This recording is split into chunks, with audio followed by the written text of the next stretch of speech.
ką aš noriu šiandieną jums parodyti. Noriu parodyti tokį šviestuvą savadarbį, kuris mums labai pasiteisino tiek žvejyboje, tiek išvažiavus poilsio į gamtą. Labai paprastas variantas, nieko sudėtingo, pasidaryti pačiam labai greitai galima. Pigus variantas, nesodina akumuliatoriaus taip stipriai, nereikia terlioti su jokiais fakelais, su jokiais kyšiais. Štai imam tokią paprastą dėžutę, patys suprantat, nuo ko ta dėžutė yra. Nusiperkam juostelę ledų, užtenka iki 2 metrai, 3 metrai gali būti. Vienu žodžiu, ledai turėtų būti šiek tiek galingesni, būtinai 12 voltų. Dienos šviesos, kadangi dienos šviesa jinai spinduliuoja šiek tiek tokią geltonesnę, šiltesnę spalvą, ne visiškai baltą. Ir apšvietimas gaunasi kur kas geresnis.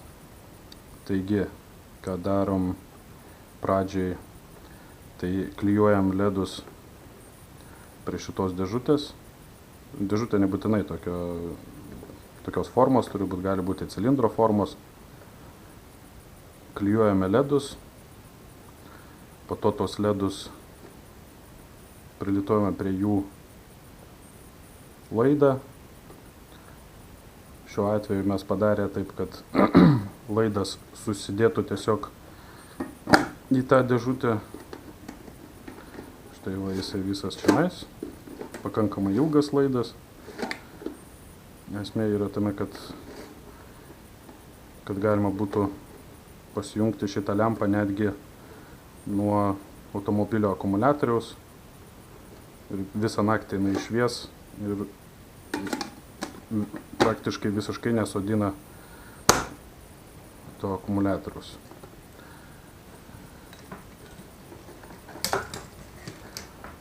Ja galima tiesiog užmaut ant kažkokio tai pagalio ar sakykime, ant kažkokios tai medžio šakos užmaut.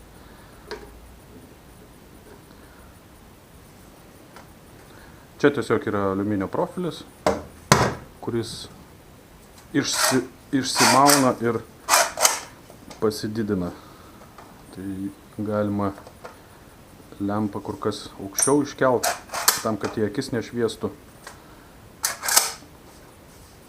Čia yra toks kaip fiksavimas padarytas.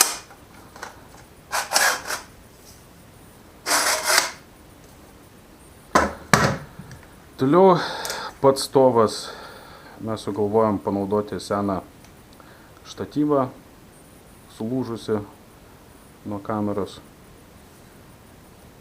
Ir tai parodysiu, kaip čia viskas susideda.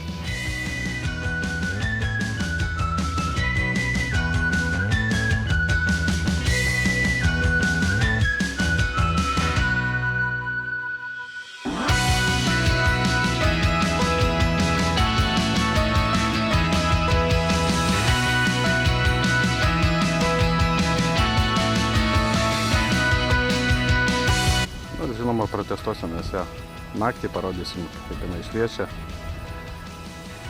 kokį plotą maždaug jinai apšviečia.